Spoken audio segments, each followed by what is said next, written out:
இந்த ஐபிஎல்ல இது ஒன் ஆஃப் த பெஸ்ட் கிளாஷா இருக்கும் அமையும் நான் நம்புறேன். நேற்றுக்கு ஜிடி வர்சஸ் சிஎஸ்கேவுக்கு ரொம்ப பெரிய ஒரு பில்டப் கொடுத்துருந்தேன். ஆனால் அந்த பில்டப்லாம் சுக்குநூறாக உடைக்கிற மாதிரி ஜிடி பர்ஃபார்மன்ஸ் பண்ணியிருந்தாங்க.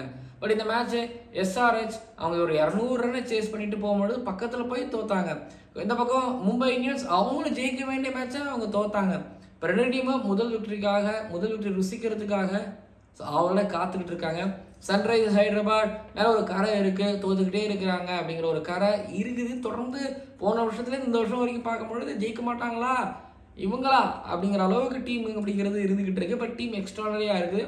பட் மும்பை இந்தியன்ஸ் பொறுத்த வரைக்கும் போன மேட்ச்சில் அதான் சொல்கிறாங்க, போன மேட்ச்லங்கிறத தாண்டி ஹர்திக் பாண்டியா, ரோஹித் சர்மா கேப்டன்சி அவர் அங்கே நின்று சொன்னார், இந்த பிரச்சனை இருந்துக்கிட்டே இருக்கு. ஸோ ஜெயிச்சாங்கன்னா இது எல்லாமே மாறும். ரெண்டு டீமுக்கும் வெற்றி பாயிண்ட்ஸுங்கிறத தாண்டி வேறு சில விஷயங்களுக்காக இந்த போட்டியோட வெற்றி அப்படிங்கிறது ரொம்ப முக்கியம். யார் ஜெயிக்க போகிறாங்க, ஒரு செம்மையான ஒரு நிறைய பேட்டில்ஸ் காத்துக்கிட்டு இருக்கு. மும்பை இந்தியன்ஸோட ஃபேன்ஸ் நீங்கள் கீழே வந்து கமெண்ட் பண்ணுங்கள், மேட்சை ஜெயிப்பாங்களா, என்ன நடக்கும். அதே போல் எஸ்ஆர்ஹெச்சோட ஃபேன்ஸ் இருப்பீங்க டெஃபினட்டாக. ஒரு கிளாஸினுக்கு எங்கள் ஃபேன்ஸ், ஒரு நட்ராஜனுக்கு ஒரு ஃபேன்ஸ், ஒரு சுந்தருக்கு எங்கள் ஃபேன்ஸ், எக்கச்சக்கமான ஃபேன்ஸ் இருக்கிறீங்க. ஸோ எஸ்ஆர்ஹெச் ஜெயிப்பாங்களா பார்க்கலாம். அண்ட் இந்த மேட்ச்சில் ஜெயிக்கிறாங்க அப்படின்னா பாயிண்ட் ஸ்டெப்பில் ஒரு மாற்றங்கள் நிகழும். அண்ட் பார்க்கலாம். அண்ட் மறக்காமல் சப்ஸ்கிரைப் பண்ணுங்கள், பக்கத்தில் பெல் ஐக்கனை கிளிக் பண்ணுங்கள். ஜெனரல் லேடிஸ் அண்ட் ஜென்டில்மேன், இந்த ஐபிஎல் 2024 மட்டைப்பந்து பாய்ஸில் உப்பல் ஹைதராபாத்தில் நடக்கக்கூடிய Sunrisers Hyderabad versus Mumbai Indians மேட்சோட ப்ரீ அனாலிசிஸ் அண்ட் ஃபேண்டசியில் ப்ரிடிக்ஷன் பார்க்க வந்திருக்கிறீங்க. உங்களுக்கு வெல்கம் பண்ணுறேன்.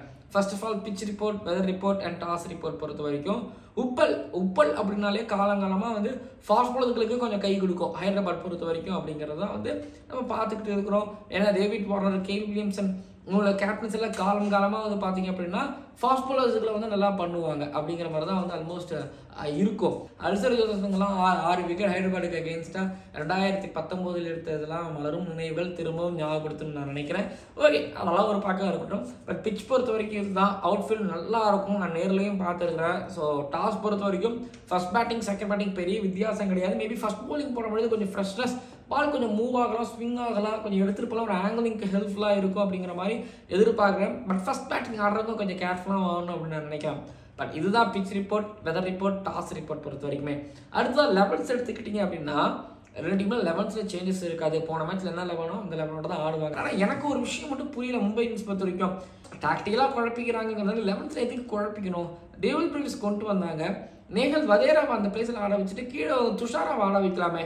எப்பயுமே ஃபாரின் ஃபாஸ்ட் பாலர்ஸ் 2-3 பேர் ஆடுறதான ஒரு கான்செப்ட். கோட்ஸை மட்டும் தான் நான் ஆடிட்டு இருக்கிறாரு. எதுக்கு ஹர்திக் பாண்டியா பவுலிங் பண்ணணும்? அவர் ஒரு பியூர் பேட்டராக மேலே ஆட வச்சுட்டு உள்ளே வந்து ஒரு வதேராவை ஆட வச்சா, கீழே ஒரு துஷாராவை ஆட வச்சா சரியாக போயிடும்ல. எனக்கு டிம் டேவிட்லாம் ஆடணும் அவசியமே கிடையாது என்னை பொறுத்த வரைக்கும். பட் ஒரு மாதிரி சரி டிம் டேவிட் இருக்கட்டும், பட் மேலே டேவில் பிரிவிஸ் அப்படிங்கிறது ஏன், கீழே சாம்ஸ் முலானி ஏன், எதுக்கு 2 ஸ்பின்னரு, ஒரு ஸ்பின்னரோட தானே எதுக்கு ஒரு ஸ்பின்னரோட தானே எம்ஐ ஆடுவாங்க அகமதாபாத்னா எனக்கு புரியலை. பட் நான் ஒரு சரியான லெவல் எம்ஐக்கு போட்டுக்கணும். ஆனால் பவுச்சர், ஹர்திக் பாண்டியா அந்த விஷயத்தில் ஏன் குழப்பிக்கிறாங்கன்னு தெரியல. இப்போ என்ன லெவலில் நான் வதேராவுக்கு ஒரு இடம் கொடுப்பேன், அதே போல் வந்து துஷாராவுக்கு ஒரு இடம் கொடுப்பேன். நான் ஒரு ஃபாரின் ஃபார்வர்டோட எக்ஸ்ட்ரா போவேன். ஒரு இந்தியன் பேட்டிங் கோர் மேலே ஃபுல்லாக இந்தியன் பேட்டிங் கோர் இருந்தாலும் எனக்கு புரியலை. வழக்கம் போல் எல்லா டீமாலையும் ஒரு ஓவர்சீஸ் பேட்டர் இருக்கணும், 2 ஸ்பின்னர் இருக்கணும் போகிறாங்களா? அது உங்கள் மெத்தடே கிடையாது ராஜா. நீங்கள் அப்படி இது வரைக்கும் அப்படி பண்ணதே கிடையாது அப்படின்னு நான் சொல்ல தோணுது. அதே போல் எஸ்ஆர்எஸ் பொறுத்த வரைக்கும் எந்த சேஞ்சஸும் கிடையாது. அவங்க அதே லெவனோடவே ஆடுவாங்க. பேட்டில் வந்துக்கிட்டிங்கன்னா பேட்டிங்கில் பேச வேண்டியது அங்கேயும் பேசிட்டேன். இந்த 11th குழப்பிக்கிறாங்க, டாக்டிக்காக குழப்பிக்கிறாங்க. லூக்கூட் தான் இருக்கிறாரு, நியூ பாலில் அவர் போராட்டமே போடலாம்னா சரியா பண்ணலாம். ஹர்திக் பாண்டியா போடட்டுமே, ஹர்திக் பாண்டியா முன்னாடி நியூ பால் எடுத்துகிட்டு போகிறது போல லூக்குட் போகலாம். அதுக்கப்புறம் பேட்டிங் பொறுத்தவரைக்கும் நான் டிம் டேவிட்டுக்கு இடம் கொடுக்க மாட்டேன். ஏன்னா டிம் டேவிட் இந்தியன் கண்டிஷன்ஸுக்கு எந்த அளவுக்கு சிறப்பானவராக இருக்கிறாரு அப்படிங்கிறது எனக்கு தெரியல. நிறைய ஸ்கொயர் ஆகிறாரு, நேராக போக மாட்டாரு, ஸ்ட்ரைட் பேட் விட மாட்டாரு, அண்ட் பாலை பார்க்க மாட்டாரு, ஷாட்டுக்கு போக மாட்டாருங்கிறது என்னோட தனிப்பட்ட ஒரு கருத்தாக நான் அதை வைக்கிறேன். அவங்க 11th பொறுத்த வரைக்கும் டாக்டிக்கலாக அண்ட் எக்கச்சக்கமான பேட்டில்ஸ் இருக்குது, அதை நான் ஷுவராக சொல்லுவேன். ஏன்னா ரோஹித் சர்மாவுக்கு சுந்தருக்கும் இடையில ஒரு செம்மையான ஒரு மேட்சப் ஒன்று இருக்குது. ரோஹித் சர்மா அதே போல் அந்த பக்கத்தில் புவனேஸ்வர் குமார் பால் உள்ளே வரும்பொழுது திடீர்னு ஸ்லோவாக வரும்பொழுது வாய்ப்பு இருக்குது. அதே போல் ரோஹித் சர்மாவுக்கு நட்டு ஒரு விக்கெட் எடுத்துருக்கிறாருன்னு நினைக்கிறேன் ஒன்று. ஸோ அது ஒரு பக்கம். Ishan Kishan, Tilak Varma and left handers அங்கே மேலே ஒரு 2 பேர் வராங்க அப்படிங்கிறதுனால மேபி சுந்தர், எடன் மார்க்கம் இவங்களால இவங்களுக்கு எதாவது பிரச்சனை வரலாம். ஸோ மேபி ரோஹித் சர்மாவுக்கு மேலே ஏதாவது பிரச்சனை வரலாம் அப்படின்னு நான் நினைக்கிறேன். இஷான் கிஷன் புவனேஸ்வர் குமார் அழிச்சிட்டாரு அப்படின்னா ஸோ டீம் அங்கே ரைட்டர்ஸ் கொஞ்சம் சைட்டாக உடையும் சதையும் ஒன்று இருக்குது. அதுக்கப்புறம் நட்டு டெத் ஓவரில் வரும்போது டிம் டேவிட், ஹர்திக் பாண்டியா, திலக் வர்மா இவங்க தான் வருவாங்க. அண்ட் சாம்ஸ்மாயும் ஓரளவு பேட் பண்ணுவார். பட் மேலே இருக்கிறவங்கெல்லாம் சேர்ந்து ஒரு நட்டு, அதுக்கப்புறம் புவனேஸ்வர் குமார் ப்ளஸ் பேட் கமின்ஸோட கேப்டன்ஸை எதிர்த்து எப்படி ஆட போகிறாங்க அப்படிங்கிறதுல எனக்கு ஒரு கேள்வி இருக்குது. இதுதான் பேட்டில். அதாவது ரோஹித் சர்மா வர்சஸ் சுந்தர் அண்டு நட்டு வர்சஸ் புவனேஸ்வர் குமார் அப்படிங்கிறது ஒரு பேட்டில் அதை பார்க்க போகிறேன். அண்ட் அதே போல் நமன் அவங்க எடுத்துருக்குறாங்க. நமன் போன மேட்ச்சில் ரொம்ப அற்புதமாக ஆரம்பிச்சாரு, பட் டக்குன்னு அணைஞ்சு போயிட்டாரு. பட் இங்கே யூட்டிலைஸ் பண்ணுவாரா அப்படிங்கிறது ஒரு கேள்வியாக இருந்துகிட்டு இருக்கு. பட் நான் டிவில் பிரவிஸ் தான் அவங்க எடுத்து வைப்பாங்க. டிவில் பிரவிஸ் டிவிலியர்ஸ் ஆடின மாதிரி ஆடணும். But Markram knows Dewald Brevis and Markram knows கோட்சியா அப்படிங்கிறதுனால ஸோ மேட்ச் இன்னும் கொஞ்சம் இன்ட்ரெஸ்டிங்காக இருக்கும் ஒரு பக்கம். இன்னொரு பக்கம் எடுத்துக்கிட்டிங்க அப்படின்னா ஏடன் மர்க்ரம், ராகுல் திரிபாதி, மர்க்ரம், காசின், அப்துல் சமாத், ஷபாஸ் அகமத், ஸோ மேலே இந்தியன்ஸ்க்கு நிறைய பேர் இருக்காங்க. இங்கே வந்து பார்த்தீங்கன்னா கோட்ஸே மிடில் ஓவரில் வருவார், Jasprit Bumrah and look would வரும்பொழுது கொஞ்சம் பிரச்சனை கொடுக்கலாம். ஒரு மயங்க் அகர்வால் போன மேட்ச் லைட்டாக தடவினார், ராகுல் திரிபாதி தடவினார்.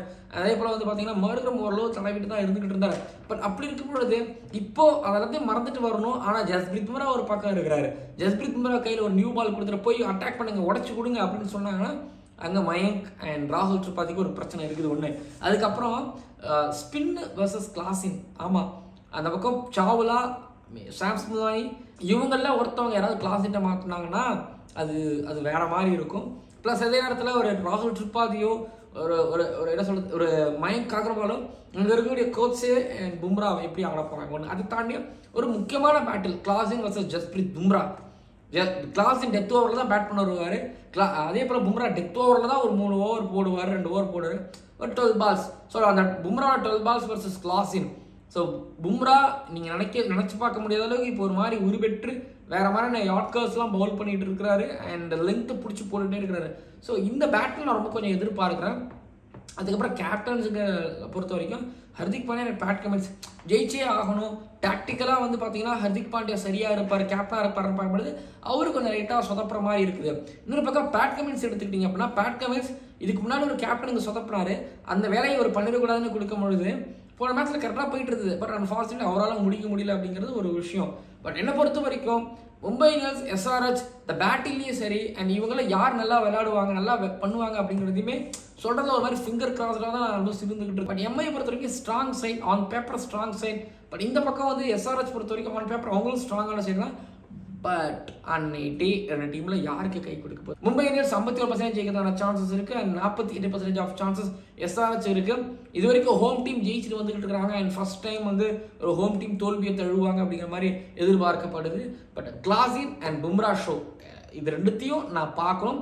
அண்ட் ஏடன் மர்க்ரமும் 100 அடிக்கிறதுக்கு வாய்ப்புகள் இருக்குது. ஏடன் மர்க்ரம் நல்லா பண்ணுறதுக்கு ஒரு வாய்ப்பு இருக்குது. ஏன்னா இந்த மாதிரி ஹார்ட் கண்டிஷனில் அவர் நல்லாவும் ஆடி வளர்ந்துருக்கிறாரு அப்படிங்கிறதுனால டெஃபினட்டாக அவரால் நல்லாவும் பண்ண முடியும். அண்ட் அதுக்கப்புறம் போன மேட்ச்சில் எடுத்துக்கிட்டிங்கன்னா கிளாசின் மட்டும்தான், மற்றவங்களாம் ஆல் அவுட் ஆகிட்டாங்க. நட்ராஜோட பவுலிங் அந்த சைடில் ஒரு மிகப்பெரிய ஒரு பாசிட்டிவ்.